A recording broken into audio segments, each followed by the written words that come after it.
welcome to Sun, Sea and Cyanide, a podcast in which me, Lauren Donahue, and my co-host Billy Hotchkiss rewatch and review Death in Paradise from the very beginning.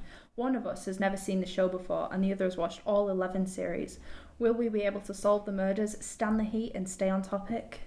So, how are you this week? I've been watching some good TV that isn't Death in Paradise. Okay. Such as? I watch garbage telly. That's wrong. I watch TV that middle-aged mums find entertaining. Oh, okay. Big into sewing bee. British sewing bee. Yeah. Sewing bee. I've been wanting to watch that, but that's just because I'm a sewing freak. So. See, I don't think this series is as good as previous series. Let's think. No, I'm going to say another show. We can cut that. Yeah. I want to say a different show. I'm cool. I've been. I recently Inside Number 9's back, and that is low key the best show on television. Obviously not. It's not better than Death in Paradise. Ooh, shout out to Death in Paradise. Sponsor us now. Imagine. They recently did an episode that was like a bit into like the detective, playing with the detective tropes. And honestly, that story was half an hour long, and it's the only time I'll ever tell that story. So it won't be continued. Okay. I'm not saying it was better than most detective shows I've recently seen, but it was better than most detective shows I've recently seen.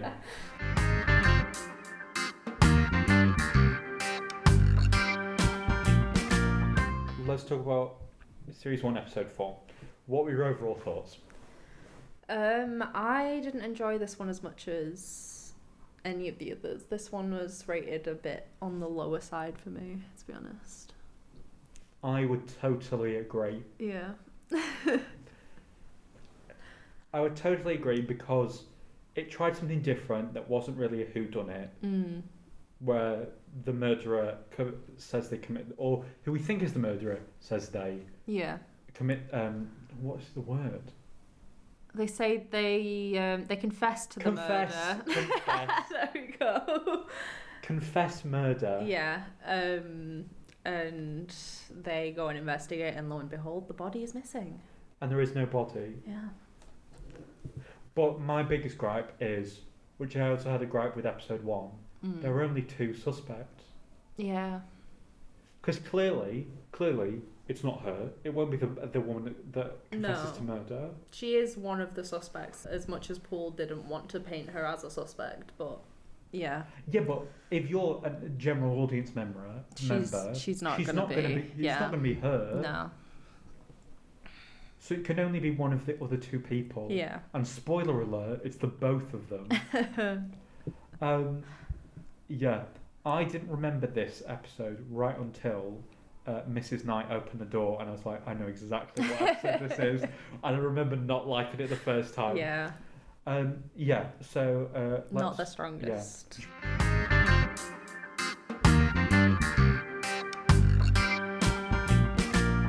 So, this episode is entitled Missing a Body. Synopsis goes... A confession of murder proves problematic for DI Richard Poole and the team when a wife admits to killing her husband, but the body is nowhere to be found. Can Richard solve the mystery, and could his feelings be clouding his judgment? What did you think about that bit? I literally have in my notes detective being quite unprofessional. Quite unprofessional? Yeah. I put it as, where's it? Creepy. I wrote as creepy. Yeah, that as well, yeah. Yeah, it was just a bit ick. Yeah. It was bit ick. Yeah. It was the most ick. Yeah. I did appreciate Camille, like, calling him out on his shit and everything. Yeah. I appreciated that so much. So thank you, Camille. But it wasn't even like he was in love. It was almost like he was upset. Yeah. It was It was too far. Definitely. It was a bit... It was too far. Yeah, no. Anyway, we'll get back to it, because it's basically the whole episode. Yeah. So the episode opens and a man talks to his wife on the beach at night. The woman's name is Megan. She is pointing a gun at him. She shoots and runs away into the busy night streets at night, where she collapses in an alleyway. At the station, Richard is doing a jigsaw, something that will definitely be important later. And Fidel has arrested a drunkard disorderly. Megan goes to the police station, confesses to murder. They all return to the beach, to find no body. Yeah.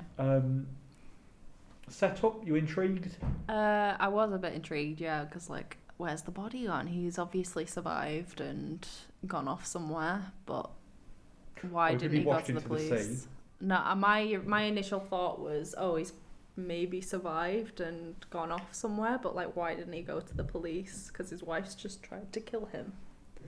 See, in my reaction, he's definitely dead, because that's how the show works. Yeah. And I thought my initial reaction, before I remembered what had happened, is that he'd moved. Yeah. Megan tells Paul that Lucas, her husband, had stormed off and she'd gone after him, and he'd hit her.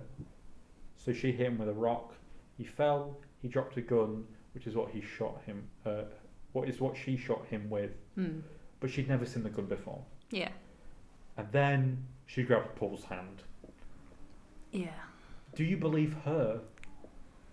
What do you mean? Like her story? Do you believe her story? Yeah, about the murder. I did, yes, just because she seemed quite upset and like shaken about it. So maybe it did happen. Yeah, I believe. I believe what she did. Yeah. Like, I believe the story. Yeah. But yeah, immediately she grabs Paul's hand in a completely platonic. That was a bit. Yeah.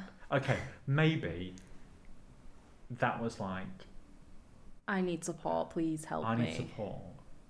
See, there are bits in the episode where it's like she's egging him. It's like the episode wants you to believe that she's egging him on. That she's making him fall in love with her. Yeah, that she's being like really manipulative towards him. So it was just a bit. Which the framing of her character was a bit weird. I mean, I'm going to skip right to the end because it's revealed at the end that Megan was having an affair with Patrick. Surprise, surprise. Surprise, surprise. And our total tee-up of that is meant to be the fact that Megan was kind of this... The way she behaved around Richard... Yeah. Is the way she behaved around Patrick, and Patrick wanted to sleep with her. So it's really her fault. Yeah. It's just not the play at all. No. Not the play. Not the play. That was like, firstly, that's not how you tee up anything in a murder mystery. No. And secondly, I'm speechless. It's the fact that, like, and then Richard was like, I never had a crush on her. She was like, I don't know, like a siren or whatever. I was flabbergasted. Flabbergasted is the word. They're like, she doesn't seem like a killer, even though she's confessed to murder. Yeah. And giving you an exact account of what happened. Yeah. Because she is, quote unquote, too pretty and innocent. Yeah, just... A side note really quickly, the scene where he like makes her a cup of coffee and while she's in the jail cell is just no. Oh, and the guy next door is like, I'll have 3 sugars, and he's like, just no. Jumping ahead a bit, but I hated that scene so much. Like the double standard. Oh, it's complete double standard, and the show kind of acknowledges it, but then blames her. Yeah. It's so weird. Yeah. I wrote, why does Richard live his life based on stereotypes? Is this a British stereotype? Yeah. I can't remember why I wrote that. He must have said something. Unless it's just because he's being like really gentlemanly because she's a woman or something. He was not being gentlemanly. Well, we'll get to it, but he sniffed that handkerchief. Yeah, that hard. was.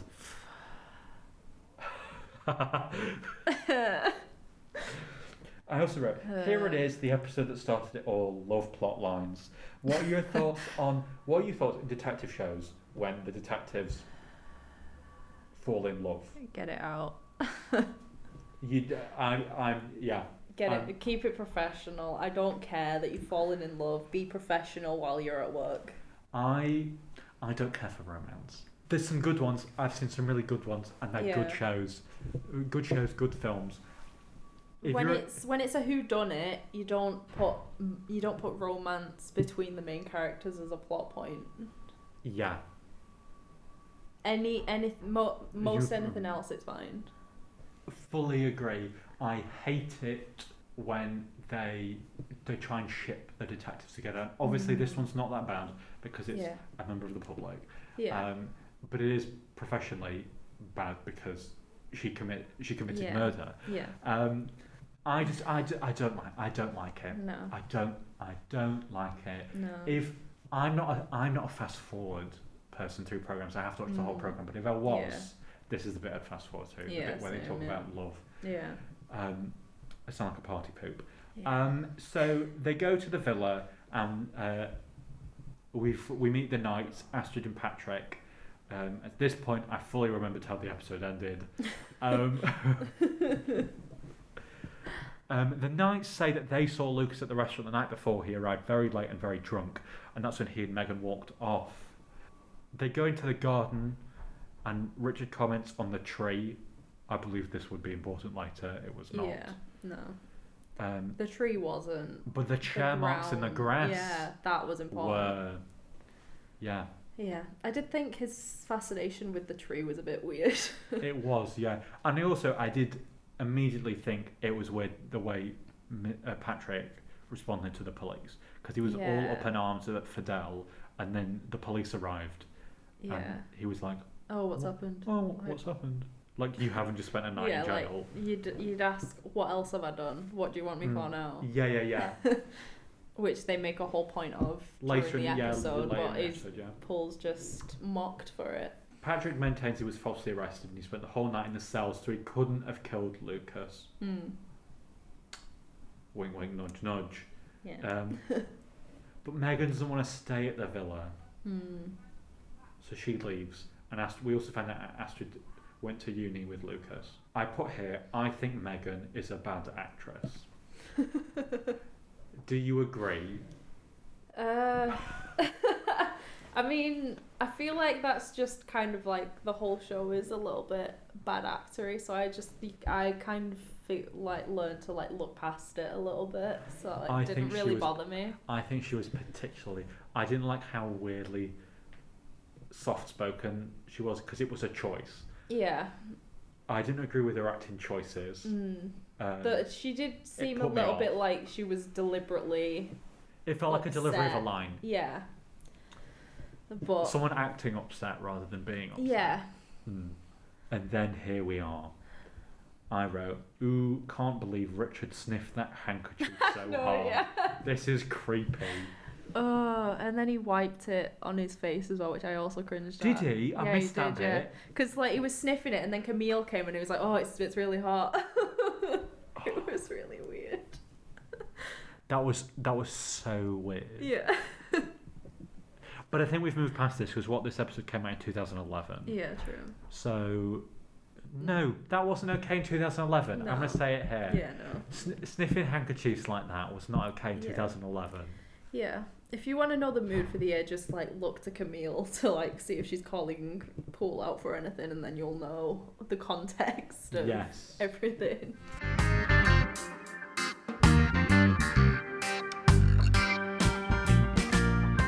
Then the body is discovered. We find the body. It was in fishing nets in the sea. He's killed by a bullet in his head. He has marks on the side of his head, which Poole believes to be from propeller blades. Yeah. His stopwatch is running at 1 hour 23 minutes, and underneath it is a button. What do you think about that? I didn't know where the button came from. I didn't know what the hell was up with the button. This one was very much signposted. This is the thing important in the episode. This is the thing in the episode that's like the pièce de résistance. The final piece of the jigsaw. Yeah. I have to say I remembered that it was from it. Yeah. It was from the launch app. When the reveal came about that it was from the launch, I was like, how what are the chances of he that dragged happening? That body all the way to the shed. Yeah. And then he presumably then transported it to the sea. Yeah. And dropped it in the ocean. Yeah. It's a bit... And that button stayed there the whole time. Yeah. Oh, and then it was in the ocean for ages. Yeah, the fact that it stayed under his stopwatch, like, what are the chances of that? How did that happen? No. Yeah, and it they did that whole thing in an hour 23 minutes. So what's that? It was like what, like 11:30? Yeah. It was like 11:30 or whatever. It was early morning. So in the early morning, they transported a dead body without being seen by anybody to the docks or whatever. Got in a boat, went out in the boat in the middle of the day and dumped the body in the sea. Yeah. And then came back. The reveal of the mattress as well. The mattress looked way too clean because like they dragged the body in the scene and there was like blood all over the mattress, and then it comes out and it's like clean. Anyway, 20 minutes in, we all decided it was actually Megan, and the case is done. Woo, Catherine's bar for drinks. Yay. Right, and end of the episode. Right, what do you rate out of 10? No, Richard isn't convinced. Yeah, of course he isn't. Yeah. Oh, no, before that, when he has to go and arrest her for murder, and she comes down the stairs and she's all like, oh, you know, like hair behind the ears, like she's like smiling, like he's going to ask her on a date. Yeah. And then he's like, I'm sorry, Megan, but you don't have to say anything because, and you know, reading her Miranda rights. Yeah. And her face goes, oh, of course. Well, what else was he going to do? Yeah, like why else would he be there? Like he's already got all the information out of you. Like That was such a weird scene. Oh god, yeah.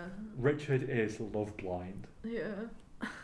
He's not convinced with Patrick's reaction to the police arriving at his home.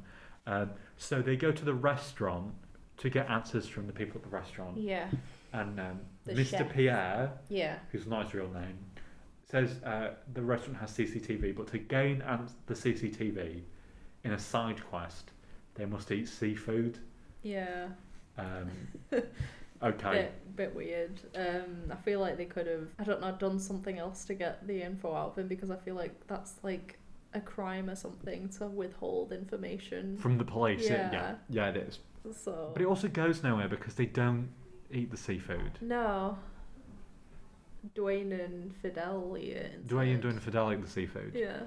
Giving them something to do for the episode. Yeah. We find out that Lucas also has 3 previous convictions for assault on previous From partners. 3 different. Well, there doesn't say 3 different partners, but yeah. But does it not? Different relationships. It doesn't specify how many relationships, so it could have been like 2 from the same and then another one. Right, okay. We also found out Astrid is extremely wealthy and runs a celebrity PR company, and that Mr. Knight was a journalist when they met, which is TV language for they are evil. Why? It's the truth. It's the truth. Honestly, if you're a fictional journalist on television, Yeah. even on a show by the BBC, it's code for you're not to be trusted. Yeah, true. It's like if you watch a police show and they give the lawyer a speaking part, Yeah. you know it's them. Yeah. Journalists are evil. Beware. Ignore the journalism degree on my CV. Yeah. Ignore the fact that we're studying that exact thing, and it's fine. We're sat in a journalism room using journalism kit. Yeah, just ignore that fact. Lol, we're evil. Yeah. Right. Yeah. Stakeout number 1. Yeah, stakeout time. Dwayne and Fidel stake out the house. They have a conversation about stakeout food. Yeah. If you were on a stakeout... Well, it was more like a one-sided conversation. Okay, Fidel talks to the air Yeah. about donuts being better than yogurt. Yeah. Do you agree? Yeah. I do. Honestly. Depends on the yogurt. Yeah, that's I'm true. big yogurt fan. It depends on like what the day's like as well, because if it's like a warm day or something, I'll want a yogurt because it's been in the fridge, it's cold. Yeah. If it's any other day, I'd probably go for a donut. Yeah, I love a good donut. Yeah. But sometimes donuts are too sweet. Yeah. I'm big on yogurts. Yeah. I get the the corner ones with the fruit. Oh yeah, the I get corner those ones. ones. The ones with the fruit. Yeah. See, I like the corner ones that are like the strawberry shortcake, like the white chocolate balls. Yeah. And the strawberry yogurt. Those ones are good too, but I tend to buy the fruit ones just so that I feel a bit less guilty healthy, when yeah. I eat them. Yeah. When I was in high school and I got braces for the first time, they always tell you shouldn't eat hard foods. Yeah. Especially for the first couple of weeks. Yogurt and stuff. Yeah, in high school for about a month I only ate yogurt at lunchtimes. Lovely. Lol, I'm yogurt boy. Anytime someone bring up yogurt, it'd be like, oh, don't Billy, oh, don't let Billy because he'll eat your yogurt or whatever. I don't regret eating the yogurt. Yeah. Because the most embarrassing part, I drank the yogurt. Oh no. Oh my god. It was one of the big. The big massive white cups. The big. Oh my god, you made me cry. The big massive cups of like Yeo Valley yogurt. Oh my god. Room temp because it'd been around rucksack all day. No. Shame on you. Shame. Oh my Anyway, god. yeah, so I picked donuts.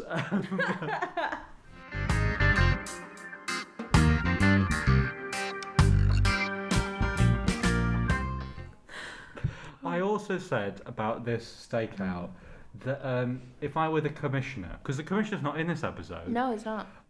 This would seem like a waste of police time and resources. Yeah. Because she's committed. Because what I didn't get about this episode specifically is the last episode. This woman basically tells you who her killer is. Yeah. Right. And you're like, sorry, I don't believe you. Yeah. She's a liar. Yeah. Or whatever. And then it's like, that woman who lives on the island, who's a native Caribbean, she's a liar. She can't have possibly known. Yeah. Sweet little blonde tourist Megan. This is a bit of an accusation though. Yeah. She can't possibly be a murderer. We have to believe every word she said. The episodes clashed. Yeah. Paul's behaviour. But obviously we know that because the episode says that Megan is basically Medusa. Yeah.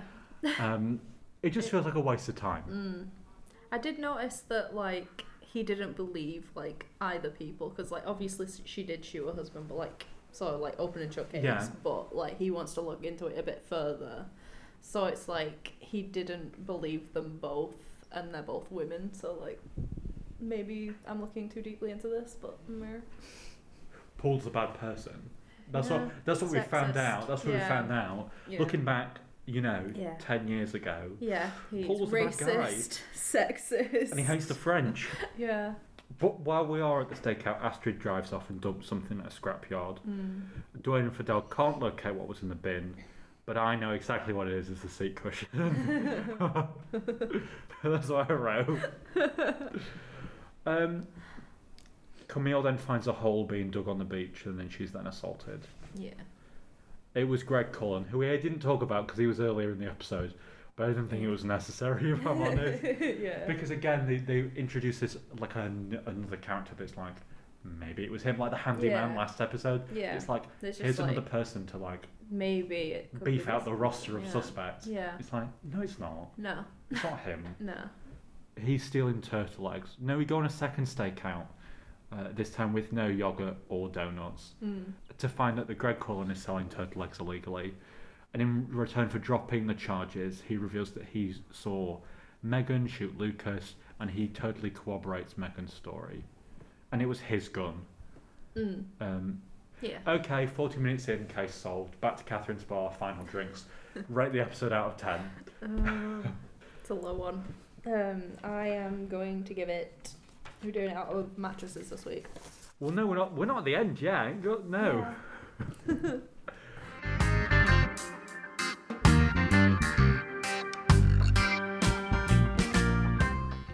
Richard again does not believe that Megan could shoot. Lucas, with her eyes closed and her hands shaking, just by chance. We notice a trail on the beach that goes to the night house. Yeah. Okay. That doesn't even really look like a trail when you first look at it. At this point, who do you think it was? I honestly wasn't too sure, to be honest. Like, I couldn't pinpoint anyone as a suspect, well as like the definitive, oh, you're the murderer. So like, I don't know. I know it definitely wasn't the turtle smuggler, though. I know it definitely wasn't. Oh yeah.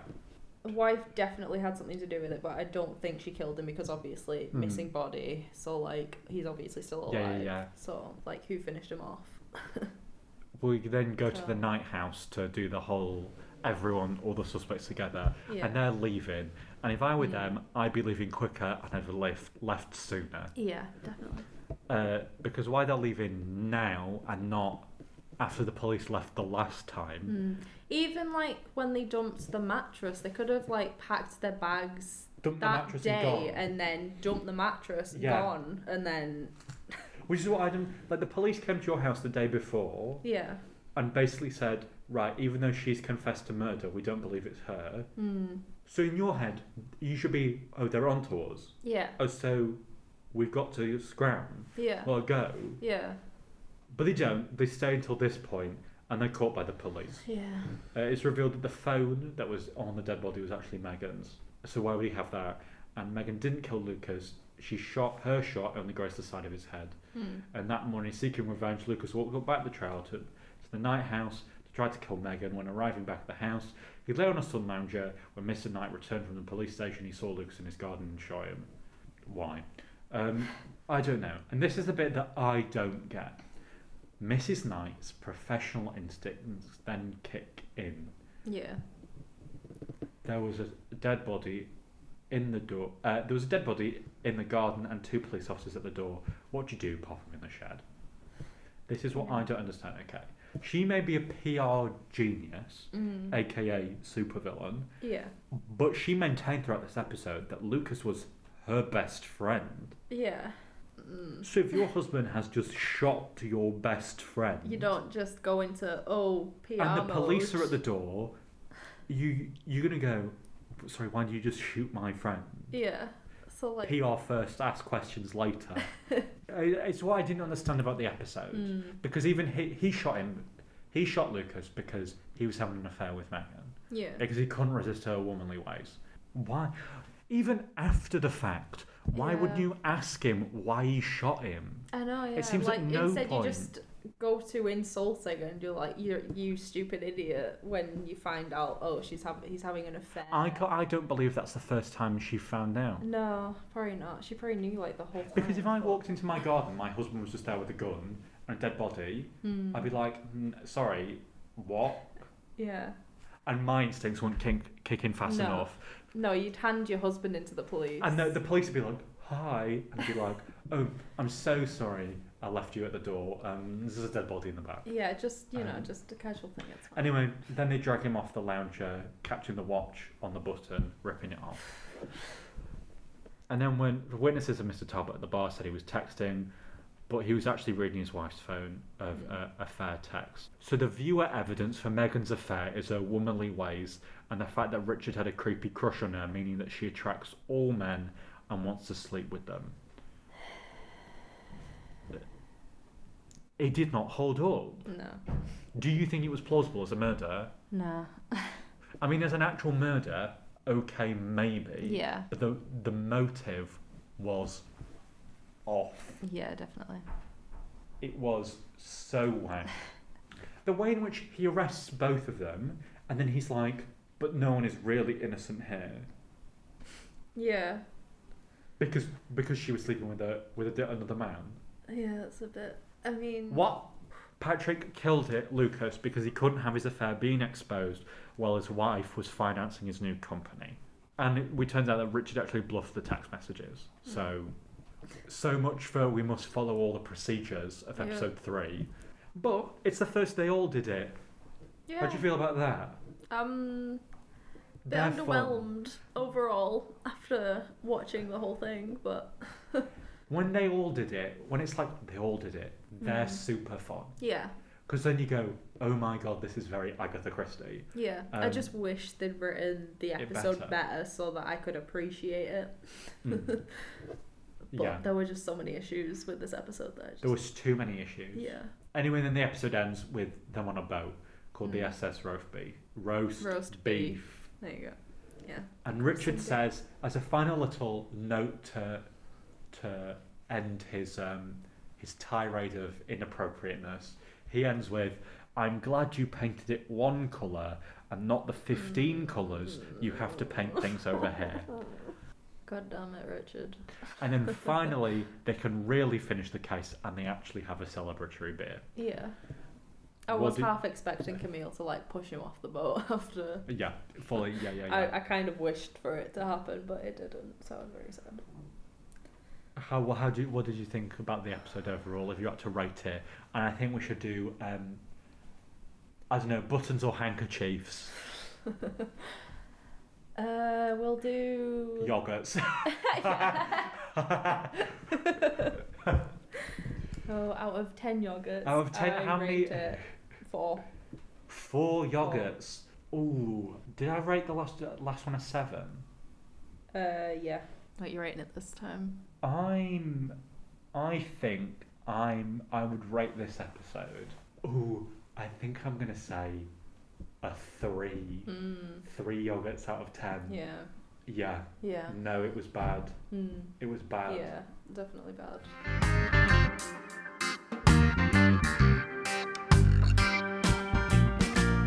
So, episode 4 marks the halfway point in the first series of Death in Paradise. Yeah. As someone who hasn't seen the series before, what do you think so far? Halfway point. I'm hoping this episode is just a one-off. I'm still optimistic that the rest of the season's going to be good. Fingers crossed on that. Have you enjoyed the first half of the series? Yeah, it's been good. Yeah. Other than this episode, yeah, it's been good. Yeah. Yeah. I mean, if I reflect on what my memories of the show are, what I picture, it's some of these early episodes. Like episode 2 is like, if you were like, what's Death in Paradise? That's Death in Paradise. Yeah. This episode, not so much. Yeah, no. And that's probably why at the start I was like, I don't remember this one. Yeah. For a reason. Yeah.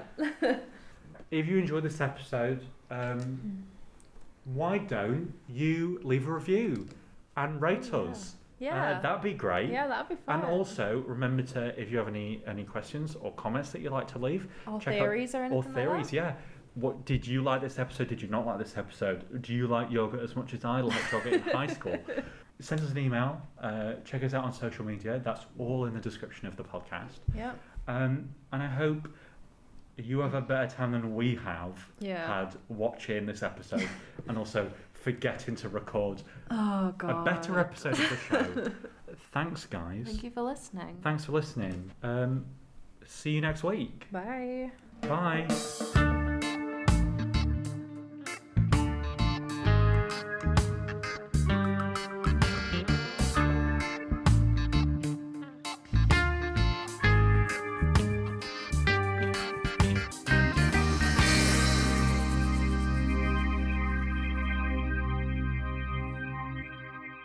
I was watching Grace, which is the new ITV one with John Sim. Yeah. In which the gimmick is that to help him solve the murders, he goes to a psychic. Yeah. For the record, I frowned there. Yeah. My reaction too. The Radio Times described it as ITV knows the fact that shows like Vera can't go on forever, so they're gearing up for new detective shows to come in and take the place that can go on for like 15 years or whatever. Right. I don't want it like to go on for 15 years. I don't think it can go on for 15 years. Yeah, no. I've only seen 2 episodes and I'm already like, I think I'm sick. I'm a bit sick of him going to this psychic. Yeah. I don't know why I'm watching it. Okay, great. To pass the time.